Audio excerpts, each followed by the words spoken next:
कांग्रेस में एक बार फिर से सिद्ध हो गया है कि राहुल गांधी जो चाहें वो ही फाइनल होता है। पार्टी में कोई संविधान, दूसरों की सलाह कोई महत्व नहीं रखती। पूरे दिन सीएम को लेकर जो जद्दोजहद चल रही थी, पंजाब में एक ड्रामा किया जा रहा था, मीटिंग करी जा रही थी, पर्यवेक्षक भेजे गए, राय ली जा रही थी। राय शुमारी जो हुई थी वो सुखविंदर सिंह रंधावा के नाम पर हुई थी। मीडिया में उसको लीक भी कर दिया गया, क्योंकि जितने विधायक थे, जो ज्यादातर विधायकों ने सुखविंदर सिंह रंधावा के नाम पर मोहर लगाई थी। और जब वो फाइनल हो गया उसके बाद सिद्धू अपने घर के लिए निकल गए। सारे के सारे विधायक वो जो सुखविंदर सिंह रंधावा है उनके घर पहुंच गए, क्योंकि उनको लगा कि अब नाम घोषणा होगी तो यहां मिठाई खाने को मिलेगी, ढोल नगाड़े बजेंगे। लेकिन असली फाइनल हुआ दिल्ली में। राहुल गांधी ने कोई भी जो राय शुमारी की गई थी पंजाब में, जो पर्यवेक्षक गए थे पंजाब, उनकी किसी की नहीं सुनी और फाइनल वो किया जो राहुल गांधी के निकट का व्यक्ति था। यह नाम घोषित किया राहुल गांधी ने, चरणजीत सिंह चन्नी। चन्नी ऐसा व्यक्ति है जिसको पंजाब की राजनीति में कोई जानता नहीं। केवल एक इनकी एबिलिटी है कि ये राहुल गांधी के साथ रहे, और जो युवा इनका मोर्चा है उसमें ये राहुल गांधी के साथ कुछ दिन इन्होंने काम किया है, और इसलिए इनका नाम फाइनल कर दिया गया। इसके नाम के घोषणा होने से जहां एक तरफ सुखबीर सिंह रंधावा के जो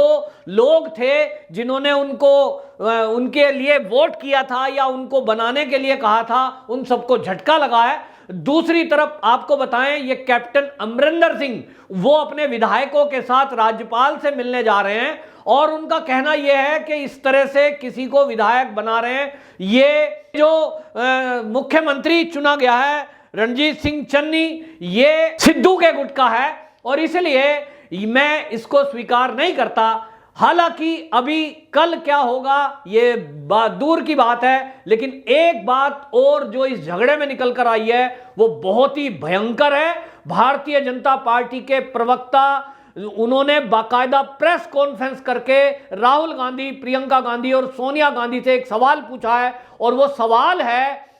सिद्धू को लेकर। उन्होंने कहा है कि कांग्रेस का पंजाब का अध्यक्ष है नवजोत सिंह सिद्धू, और सिद्धू के ऊपर कांग्रेस के ही मुख्यमंत्री, जो कि अब पूर्व मुख्यमंत्री हो गए, कैप्टन अमरिंदर सिंह ने एक बहुत गंभीर आरोप लगाया कि जो नवजोत सिंह सिद्धू है ये आईएसआई चीफ वाजवा का दोस्त है। इमरान खान जो कि पाकिस्तान के प्रधानमंत्री हैं उनका दोस्त है, और जब से ये अध्यक्ष बना है तब से ड्रोन का आना पंजाब के अंदर शुरू हुआ है, और उन ड्रोन के जरिए हथियार पंजाब में गिराए जा रहे हैं। नशे का कारोबार के लिए नशे की सामग्री गिराई जा रही है, हथियार गोला बारूद पंजाब में गिराया जा रहा है। और कैप्टन अमरिंदर सिंह ने जब ये बयान दिया तो निश्चित रूप से आपको बताएं ये एक गंभीर आरोप है किसी प्रदेश के अध्यक्ष पर। तो बीजेपी ने सवाल पूछा है राहुल गांधी, प्रियंका गांधी और सोनिया गांधी से कि आपका ही व्यक्ति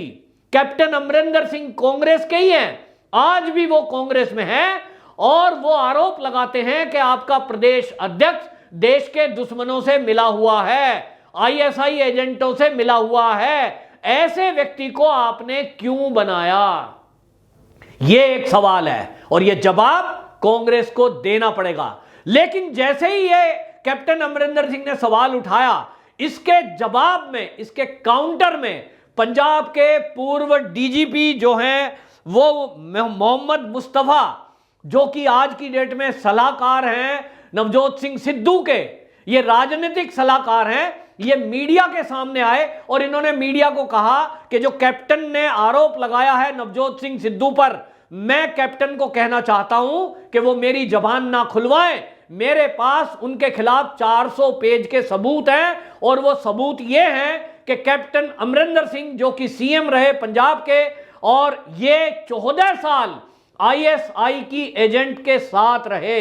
ये बहुत गंभीर आरोप है कि एक तरफ कैप्टन अमरिंदर सिंह आरोप लगा रहे हैं प्रदेश के अध्यक्ष सिद्धू पर कि उनके आईएसआई से संबंध है, उनके पाकिस्तान के वाजवा से संबंध है, उनके इमरान खान से दोस्ती है। दूसरी तरफ सिद्धू का जो राजनीतिक सलाहकार है मुस्तफा, जो पूर्व डीजीपी भी पुलिस के रहे हैं और इसलिए उनके पास पुलिस के जरिए भी जो जानकारी इनपुट मिलते होंगे वो सबूत भी हैं। उन्होंने मीडिया में बोला है बाकायदा और उन्होंने कहा कि कैप्टन अमरिंदर सिंह के विरुद्ध मेरे पास सबूत है कि ये आईएसआई एजेंट के साथ 1-2 दिन नहीं 14 साल रहे हैं। और उन्होंने ये भी गंभीर आरोप लगाया कि कैप्टन अमरिंदर सिंह ने सीएम रहते हुए, जो कि 9.5 साल वो सीएम रहे हैं, उन्होंने सीएम रहते हुए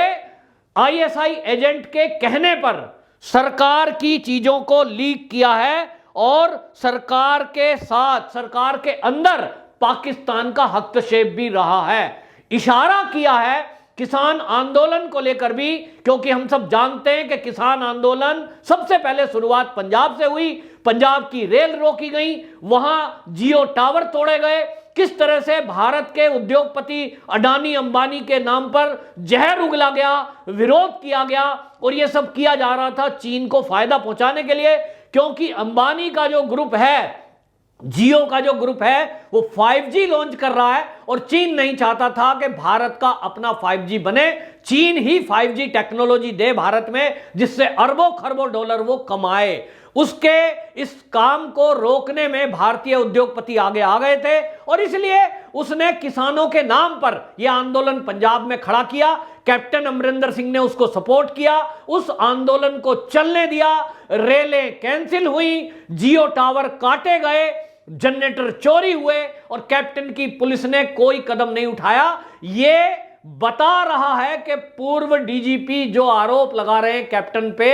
कि वो आईएसआई एजेंट के इशारे पर वो सरकार में हस्तक्षेप करते रहे, ये सिद्ध करता है कि किसान आंदोलन को चलाने के लिए कहीं ना कहीं चीन से, पाकिस्तान से कैप्टन अमरिंदर सिंह को कोई इशारा आ रहा होगा। कुल मिलाकर सिद्धू भी मिला हुआ है, कैप्टन अमरिंदर सिंह भी मिला हुआ है और एक दूसरे की पोल खोलने के नाम पर एक दूसरे को ब्लैकमेल कर रहे हैं। और अब जबकि लग रहा है कि दोनों मौन हो गए, यानी तू मेरी पोल मत खोल, मैं तेरी पोल नहीं खोलूंगा, लेकिन अब केंद्रीय जांच एजेंसी अमित शाह को एक्टिव होना पड़ेगा, मोदी जी को ध्यान देना पड़ेगा कि यदि पंजाब की सरकार में इंटरफेयर चीन का चल रहा है, यदि पंजाब की सरकार में इंटरफेयर पाकिस्तान का चल रहा है, तो लगभग 650 किलोमीटर का बॉर्डर जो पाकिस्तान का पंजाब से लगता है, यह देश की सुरक्षा और खतरा है बहुत बड़ा। जैसे कि पहले खालिस्तानी मूवमेंट चला था, बहुत सारे आतंकवादी पंजाब में अंदर घुसपैठ करते थे और फिर पूरे देश में बम विस्फोट करते थे। आज की डेट में अगर ये कैप्टन अमरिंदर सिंह के बारे में इस तरह का खुलासा हुआ है, सिद्धू के बारे में इस तरह का खुलासा हुआ है, तो दोनों के बारे में उत्तर देना चाहिए सोनिया गांधी को, राहुल गांधी को कि क्या इन आरोपों में सत्यता है। और जबकि ये आरोप किसी बीजेपी वाले ने नहीं लगाए, ये कांग्रेसी ने लगाए हैं, एक दूसरे पर लगाए हैं, तो ये अब सवाल भी बनता है क्या ये सोनिया गांधी के कहने पर इस तरह के लोगों को पंजाब की राजनीति में एक को सीएम, एक को प्रदेश का अध्यक्ष बनाया गया। तो सोनिया गांधी जी इस बात का जवाब दें कि क्या वो आईएसआई के इशारे पर सरकार चलाने वालों को मुख्यमंत्री पद पर रखती है। अभी जो चन्नी बने हैं चरणजीत सिंह चन्नी, तो इसका मतलब यह हुआ कि ये भी पाकिस्तान और चीन के एजेंडे को ही आगे चलाएंगे, क्योंकि जिस तरह के आरोप सिद्धू के सलाहकार ने लगाए हैं और वो एक कैप्टन के बारे में है जो कि आर्मी में कैप्टन रहे हो, वो ये भी कहते हैं कि मैं ये नहीं कहता कि आर्मी के कैप्टन गद्दार होते हैं, आर्मी के एक्स आर्मी मैन गद्दार होते हैं, लेकिन उन्होंने कहा कि आर्मी और पुलिस में भी गद्दार हो सकते हैं। इसका मतलब वो साफ कह रहे हैं कि कैप्टन अमरिंदर सिंह ने देश के साथ कहीं ना कहीं गद्दारी की। अब जब इतना गंभीर आरोप लगा है, निश्चित रूप से अब यह लग रहा है कि 2008 में चीन से जो कांग्रेस ने, सोनिया गांधी ने समझौता किया, कहीं उस समझौते के तहत चीन को लाभ देने के लिए, पाकिस्तान को लाभ देने के लिए ही तो नहीं, कहीं पंजाब के बॉर्डर को आतंकवाद के खोलने के नाम पर कहीं ना कहीं नशाखोरी की खेप को भारत में लाने के लिए इस तरह के लोगों को चुनकर वहां की सत्ता में बिठाया जा रहा है। सवाल यह भी उठता है कि जब पूर्व कैप्टन आर्मी का इस तरह का काम कर सकता है, तो फिर एक आम चन्नी क्या कर सकता है? क्योंकि जिस आदमी को कोई जानता नहीं, जिस आदमी का कोई राजनीतिक आधार नहीं, वो तो किस तरह की गड़बड़ी कर सकता है, यह बहुत भयंकर है। क्योंकि उसके ऊपर कोई जिम्मेदारी नहीं है और वो करेगा वो जो सोनिया मैडम बोलेगी। राहुल गांधी ने शायद इसलिए सबको हटाते हुए चरणजीत सिंह चन्नी को चुना है, क्योंकि चरणजीत सिंह चन्नी वो करेगा जो राहुल गांधी चाहेंगे, जो राहुल गांधी कहेंगे। निश्चित रूप से एक बहुत गंभीर आरोप ये कांग्रेसियों पर लगा है। अब राहुल गांधी सोनिया गांधी को जवाब देना पड़ेगा कि यदि ये दोनों देश के गद्दार हैं तो जो सिद्धू है वो प्रदेश का अध्यक्ष क्यों है, और यदि कैप्टन अमरिंदर सिंह झूठ बोल रहे हैं तो उनको अभी तक आपने मुख्यमंत्री बनाकर क्यों रखा। बहरहाल बहुत गंभीर मुद्दा है। केंद्रीय एजेंसियों को, मोदी जी को, अमित शाह को इस पर संज्ञान लेना चाहिए, और सिद्धू और कैप्टन अमरिंदर सिंह और अभी जो वर्तमान में मुख्यमंत्री चन्नी बना है, इन तीनों की जांच गुप्तचर विभाग से करानी चाहिए कि कहीं ना कहीं इनका संबंध आईएसआई या चीन से तो नहीं है, वरना इस देश के लिए आगे आने वाले दिन बहुत भयंकर हो सकते हैं। जिस तरह का खुलासा कांग्रेस के पूर्व मुख्यमंत्री कैप्टन अमरिंदर सिंह ने किया था कि ये जो किसान आंदोलन है इसकी फंडिंग कांग्रेस कर रही है, और ये आरोप लगे थे कि ये आंदोलन टोटली उन्हों के द्वारा खड़ा किया गया है। एक उदाहरण है कि किस तरह से देश में अराजकता फैलाने के लिए कांग्रेस अपने कार्यकर्ताओं के सहारे, मुख्यमंत्रियों के सहारे किस तरह से एक फर्जी आंदोलन को खड़ा कर सकती है। यह बहुत गंभीर मुद्दा है, इसकी गंभीरता से जांच होनी चाहिए। वंदे मातरम।